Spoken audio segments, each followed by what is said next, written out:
And the winner of the most unlikable character in a movie ever is...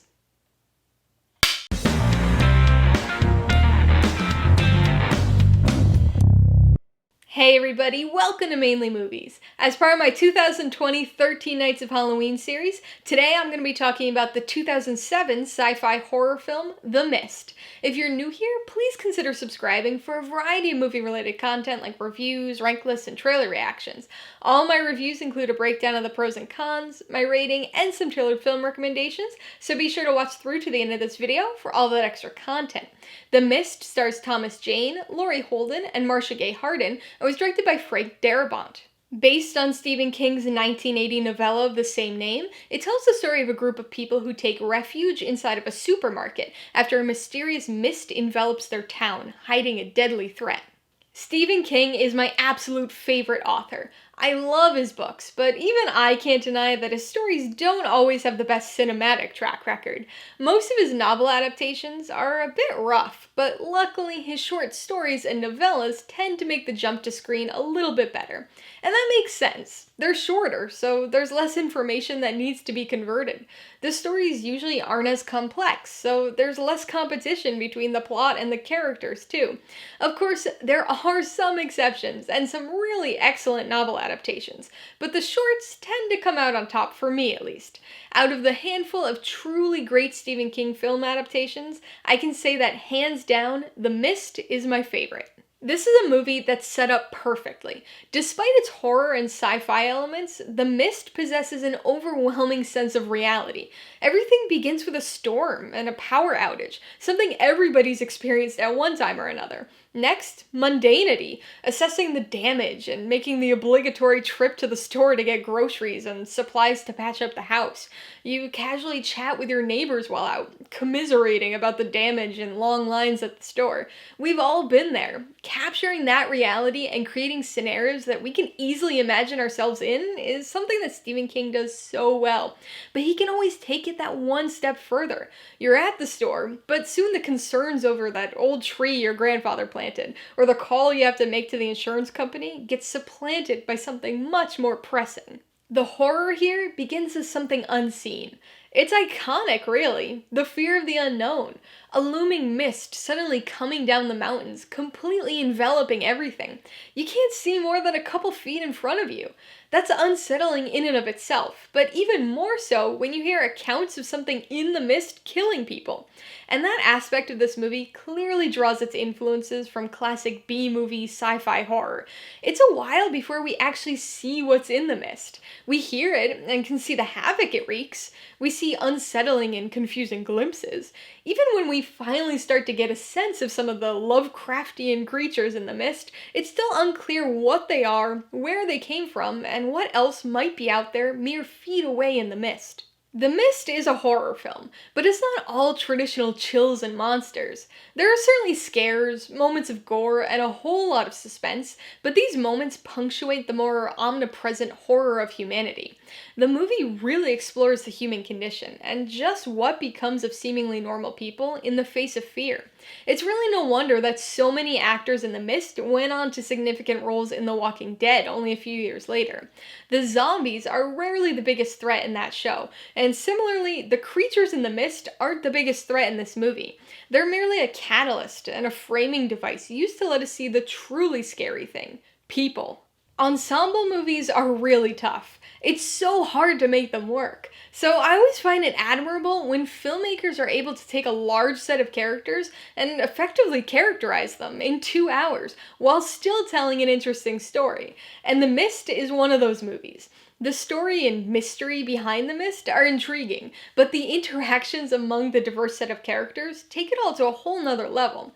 And if you've ever read any Stephen King, I'm sure that comes as no surprise to you, because under all the horror and supernatural elements, his stories are always personal and deeply human tales. It's the characters who separate King from all the other horror writers. It's the characters who deliver the themes, and it's the characters who ground the horror and make it feel so real to us. And this movie captures that so well, which is a huge part of why this adaptation is so good. Character and premise blend seamlessly here to create an incredibly tense situation. It's through the mist that we learn who each character truly is, by means of their reaction to the onslaught of terrors the mist brings, and their interactions with their fellow hold-up survivors. We grow to understand the nature of their individual characters, but also of humans in general. We see the irrationality that fear can cause, the denial, the tribalism, the desire to believe that somebody has all the answers, even if nobody really does. Likewise, it's through the characters that we begin to learn about the mist itself. Actions taken by many characters early on in the film lead to a better understanding of the types of danger in the bright unknown.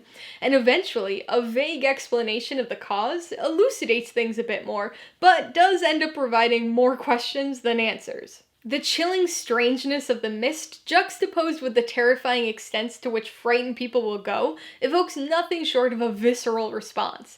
I saw the mist in theaters, and I still vividly remember the crowd response as we were taken along on this emotional ride. Everybody's responses were in sync. The gasps were all perfectly timed. The groans every time Mrs. Carmody began preaching again. The literal cheers and clapping as two very satisfying gunshots rang out in the latter half of the film. This very relatable human story was able to connect with everybody in the audience throughout the movie, but never as intensely as it did with its ending. Oh man, the ending of The Mist. This is spoiler-free, so I'm not going to say what happens, but wow.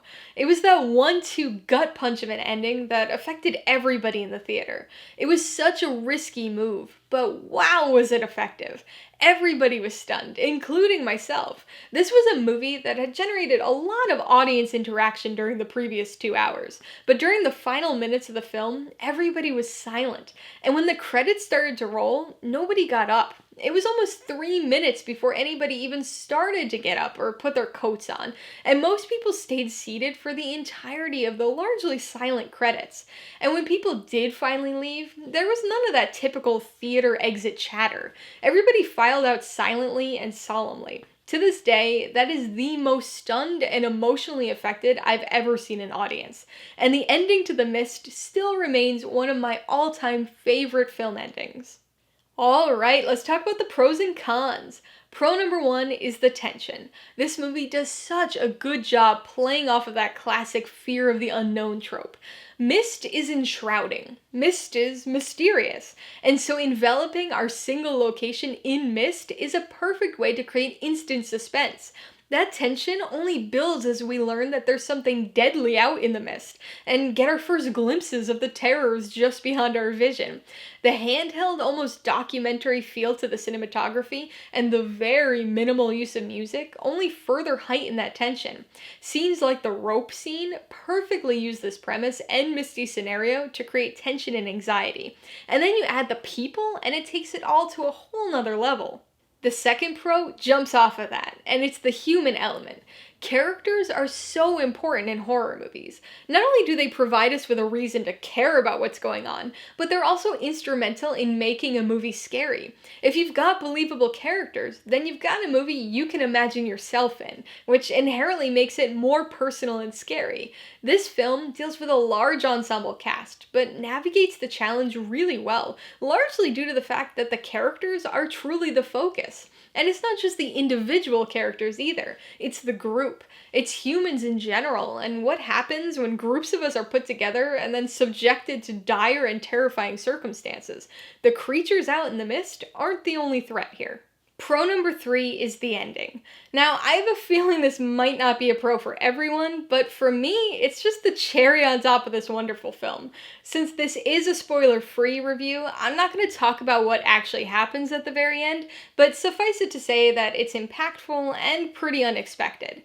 But despite its unexpected nature, it's the perfect ending, which is interesting because it's different from the novella's ending. The end was quite a bit more ambiguous there, whereas things are much more definitive in this movie.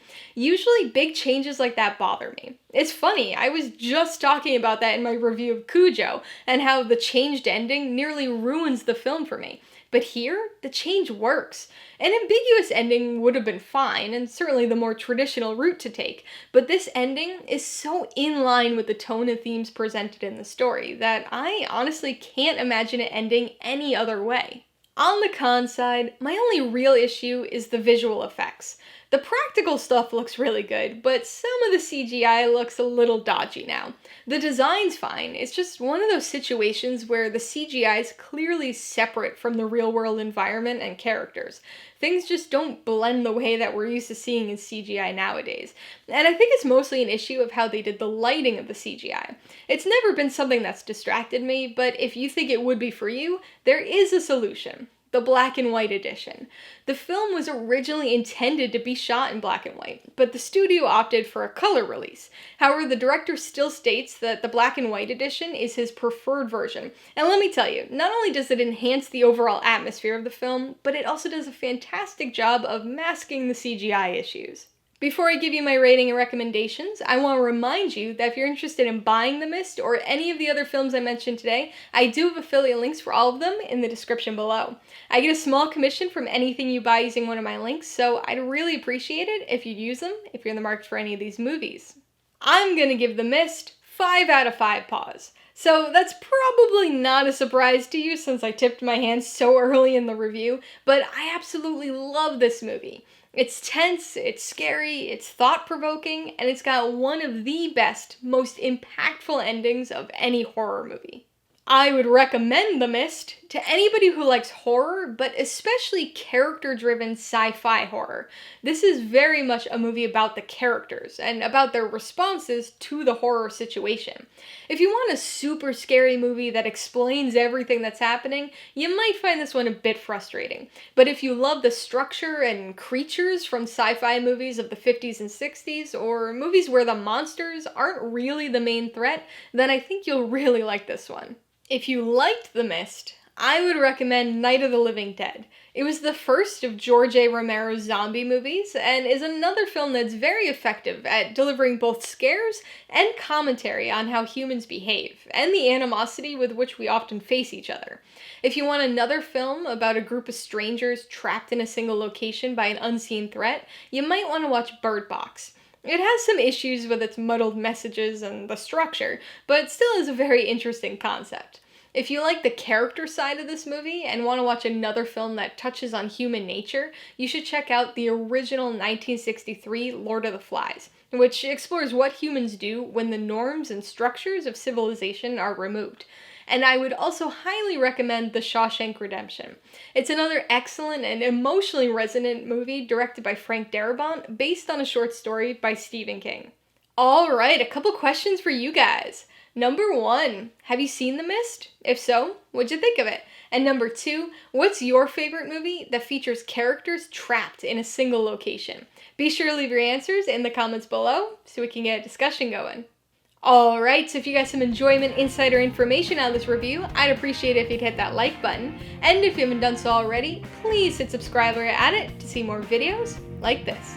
Till next time, this has been Alyssa with Mainly Movies, the way life should be.